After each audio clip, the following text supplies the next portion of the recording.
When it comes to reserve currencies and international trade, there is increasing malaise over the dollar's dominance.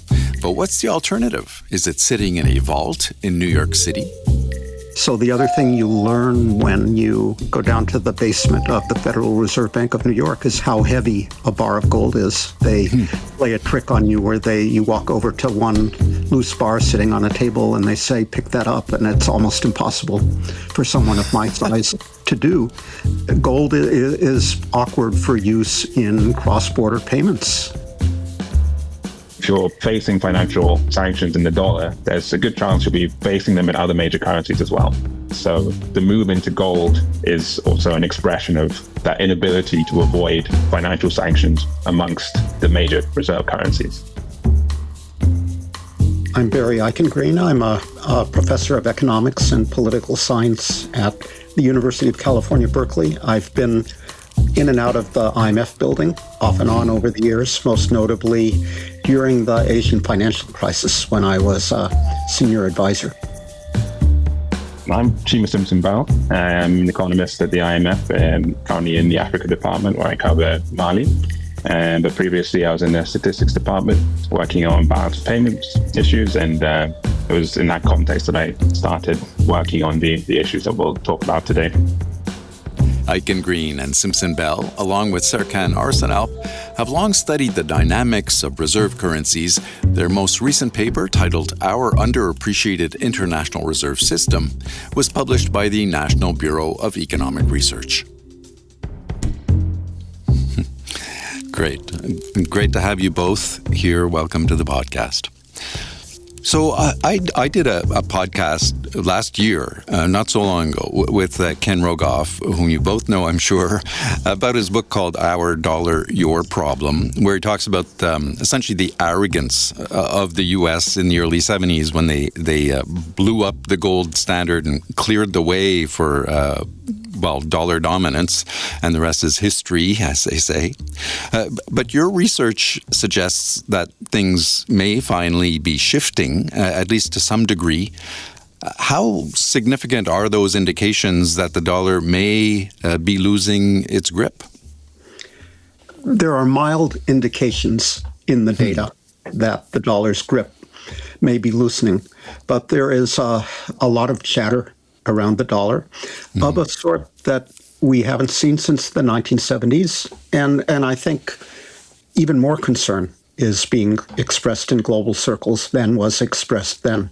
So U.S. economic and financial policy was volatile in the 1970s, but it eventually settled down again. And we will have to see whether the current volatility is a passing phase or not. And Chima, I mean, from the IMF perspective, how do you see this? Well, I think the changes that we've been looking at in the use of the dollar as a reserve asset are very gradual. So I think that's something that maybe gives us a bit of comfort, because these changes affect asset prices in very important financial markets, and people don't want to see abrupt shifts from one set of currencies to another. So, I mean, you're saying that these indicators are small, but do you think it's the first signs of a declining role for the dollar in the global economy? Or is it just another somewhat perplexing trend in a very confusing economy? From my perspective, it is an indication that the dollar is very gradually losing its dominance in the global monetary and financial system.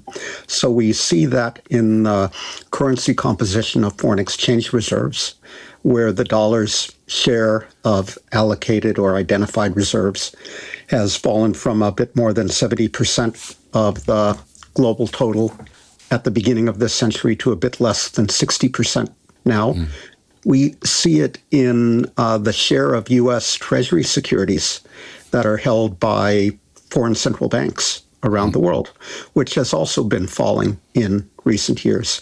Other indicators haven't followed, but I think we know that the different functions of a international currency are interrelated, that they complement with one another. So my own forecast would be where the dollar's share of reserves and where the foreign central bank share of U.S. Treasury securities has led, the other functions will eventually follow.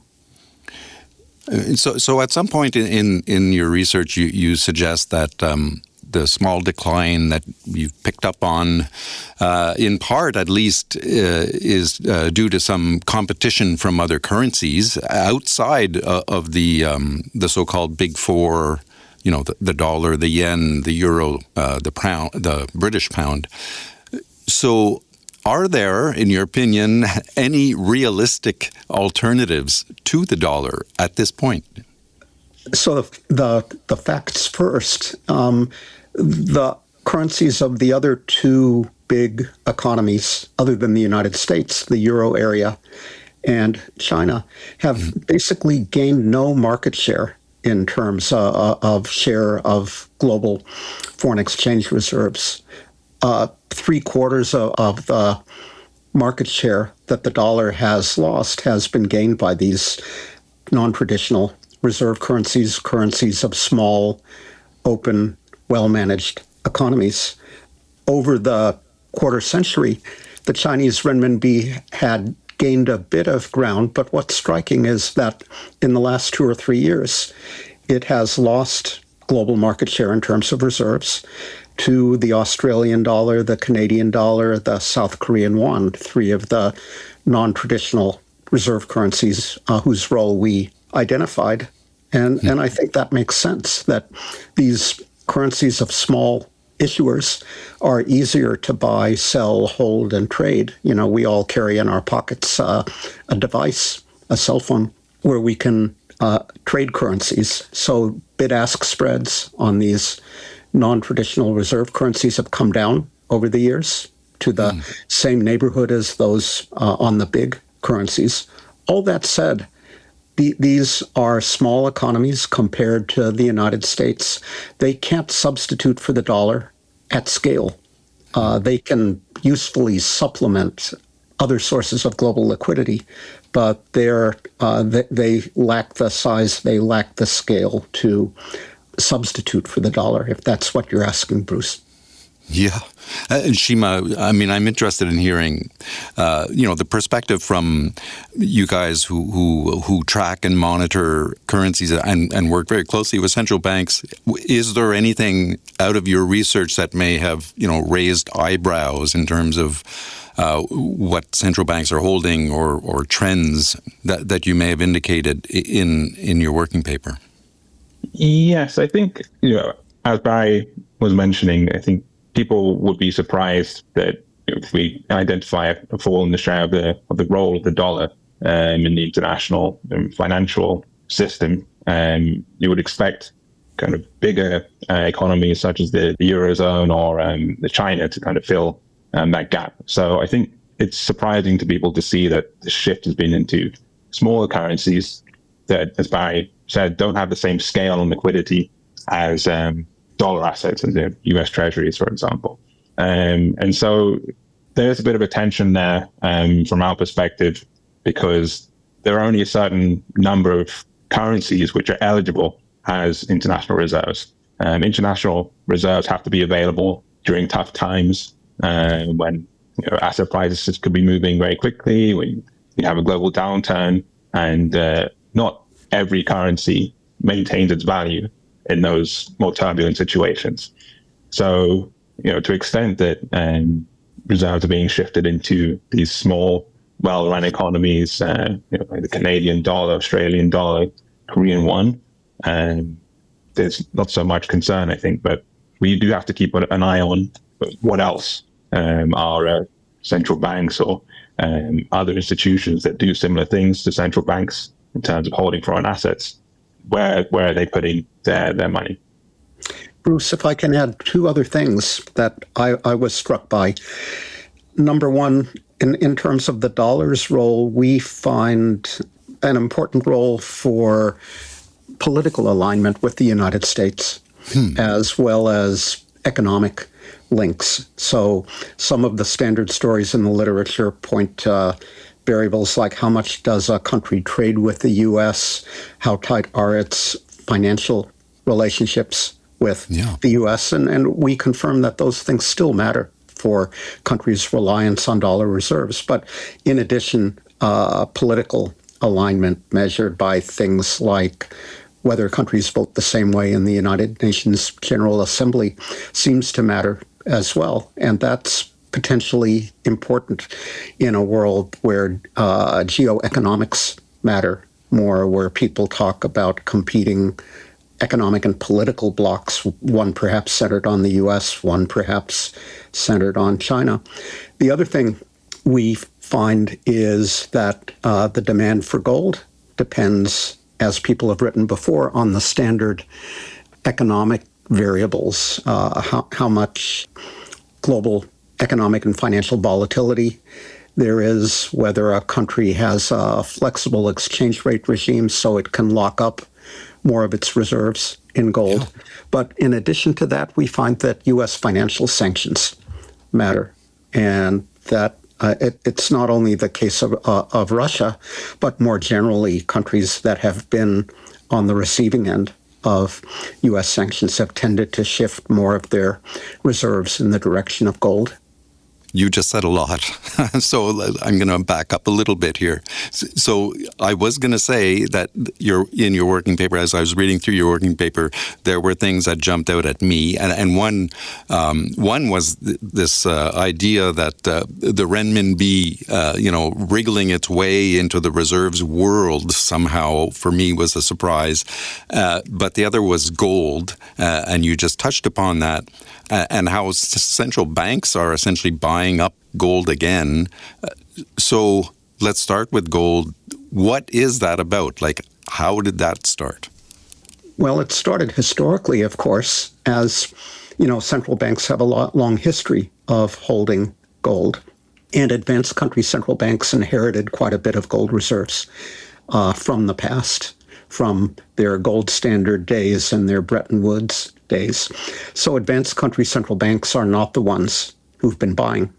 It's the central banks of emerging markets and developing countries, which typically did not inherit large amounts of gold from the past. So they are like portfolio managers everywhere, seeking diversification. And one way they can diversify is to add a commodity play, if you will, to their investment portfolios. And the respectable commodity for central banks to hold, given that history, is gold. Gold is traded in a relatively liquid market in London, so that's another advantage of choosing that particular commodity when you want to add that commodity play. And gold is safe when vaulted at home. So I think those are among the motives that we are seeing play out. And Chima, you also talk about how some countries are going as far as repatriating the gold from the Federal Reserve Bank in Bank of New York. So is there really a huge vault of gold in New York? Yeah, so a lot of countries are still holding quite large amounts of gold at the New York Federal Reserve. But we can point to individual countries that have either publicly stated or more quietly made a decision to repatriate some or all of that gold, not just from New York, but from London as well. What's interesting is that when we look at those countries, it's not only the emerging market developing economies that may be targets of financial sanctions that we focus on as the main buyers of gold recently. But you also see some advanced economies, and particularly in Europe, that are doing the same, perhaps for more political reasons, like domestic political concerns.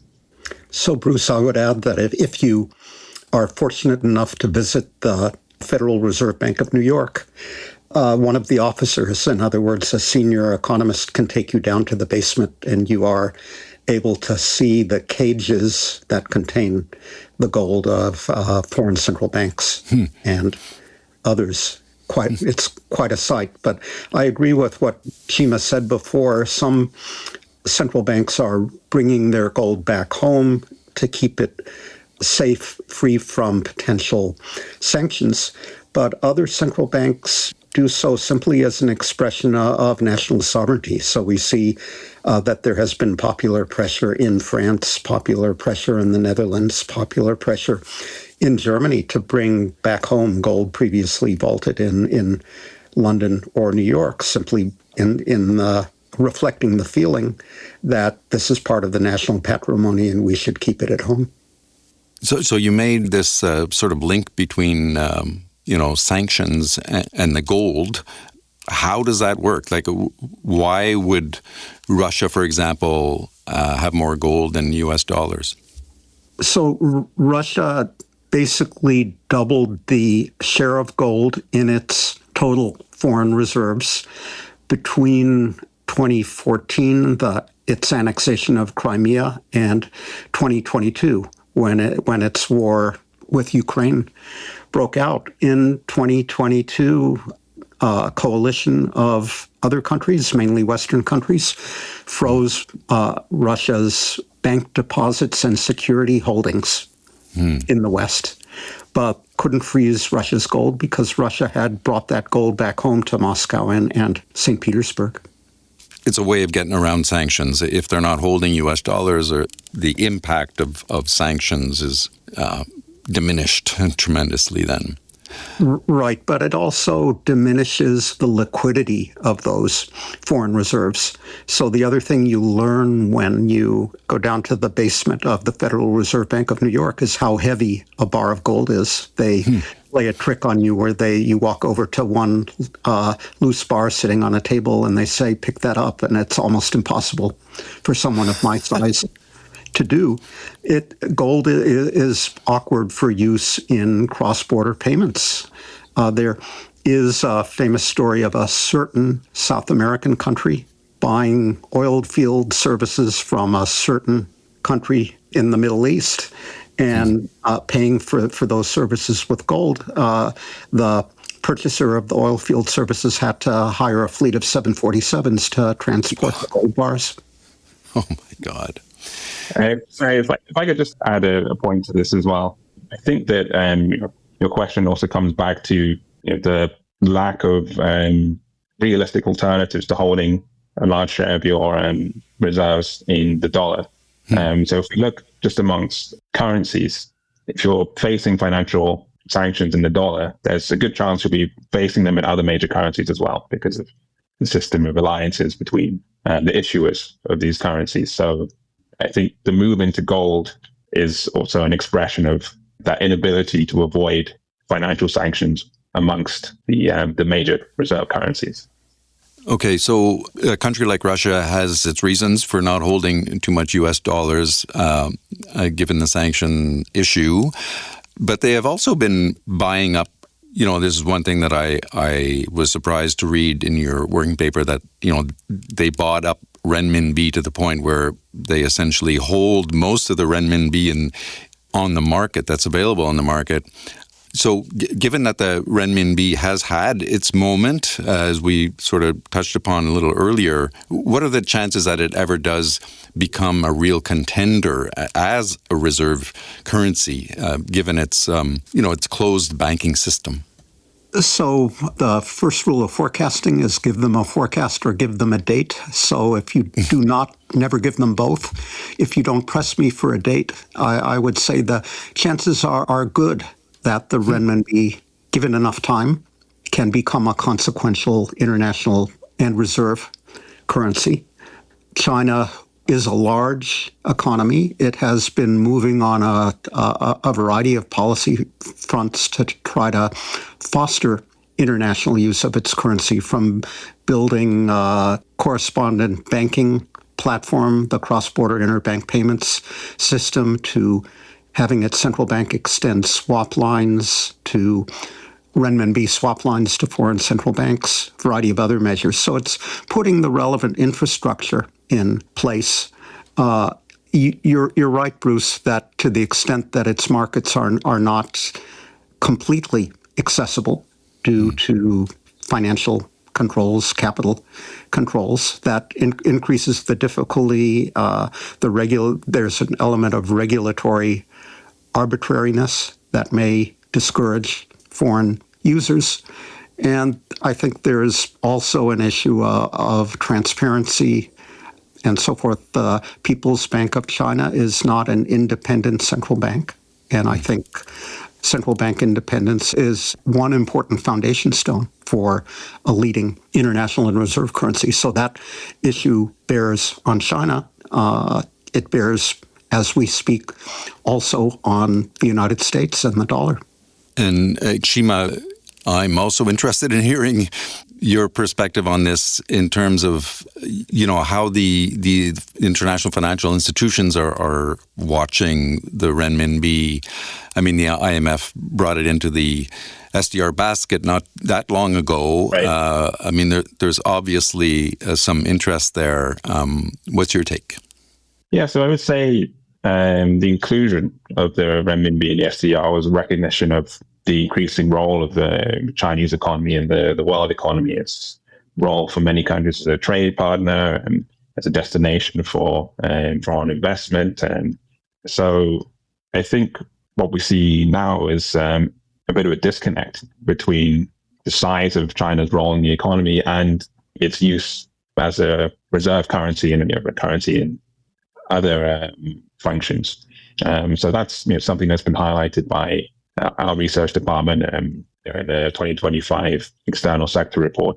And so, we would expect if things stay the same, that there should be some increase in the use of the renminbi as a reserve currency. And in our work, more specifically, we do see that even though the share of the renminbi at the moment is quite small in global reserves, there are initiatives like increasing the share of trade with other countries or providing currency liquidity to other central banks or in the form of swaps that do have a positive impact on the share of renminbi in a country's reserves. So, we haven't seen a huge impact yet, but we can measure the effectiveness of these policies. So we've not yet talked about the dollar's so-called safe haven status. So what is that exactly, and how does it play into the dollar maintaining its dominance, even when at this point there are pretty clear signs that much of the world would rather it not? So traditionally, the dollar has been a safe haven in the sense that people rush into it when there is a spike in global volatility. And people rush into the dollar even when the United States is responsible for that spike in global volatility, as it was, for example, back in 2008 with the failure of the investment bank Lehman Brothers. That's a long-established historical pattern, and I think it reflects the fact that U.S. policies have always been, broadly speaking, sound and stable, and the market in U.S. Treasury securities, which is where these international investors rush into specifically, is the single largest and most liquid market in the world. And liquidity is valued. It's at a premium when in uncertain times when the global economy and financial markets are volatile. So that's how I understand that notion of the dollar as a safe haven. That behavior, global volatility spikes, and the dollar strengthens was not evident immediately after Liberation Day, April 2nd, 2025. So people began to wonder whether that safe haven status was still intact. The conventional pattern kind of reasserted itself after 6 months or so.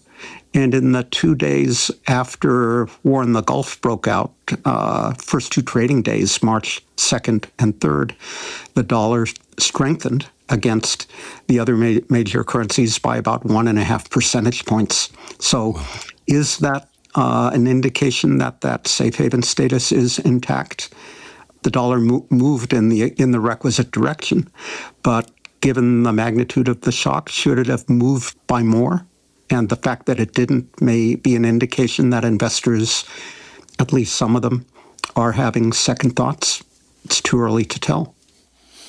And just finally, I mean, the markets don't seem to be. I mean, Barry, you mentioned after Liberation Day, and people were closely watching that, and markets were reacting.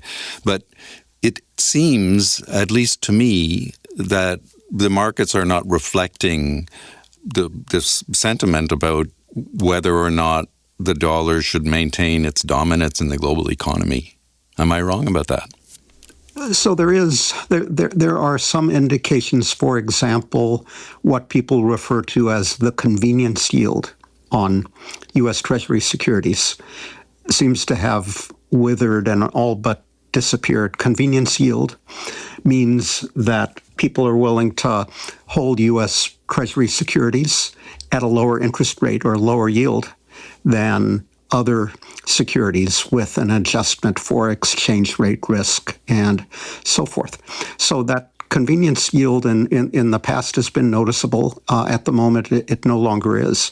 So the markets may be waking up to the fact that there are changes in the international monetary landscape. But I think what you point to, Bruce, is a more general disconnect between global economic risks, global geopolitical risks on the one hand, and markets on the other hand, that you can say the same thing, for example, about the U.S. equity market. Right. It didn't exhibit a sustained decline in response to recent geopolitical eruptions. Are the markets simply hypnotized by AI? That's possible. Do they feel like everything we've been talking about, from events in the Gulf on the one hand to events affecting the longer-term prospects of the dollar on the other hand, that these are all passing events? That's possible. Psychoanalyzing the markets is above my pay grade. All right. Well, Barry Eichengreen, professor of economics and political science at Berkeley, and Chima Simpson-Bell, economist in the African department here at the IMF. Thanks to you both. Thanks very much, Bruce. Thank you. Look for the IMF working paper on dollar dominance and the rise of non-traditional reserve currencies at imf.org. Barry Eichengreen also has a new book out on this topic. Money Beyond Borders is published by Princeton University Press. And look for other IMF podcasts on Apple Podcasts, YouTube, or wherever you listen. You can also follow us on X. Our handle is @IMF_podcast. I'm Bruce Edwards. Thanks for listening.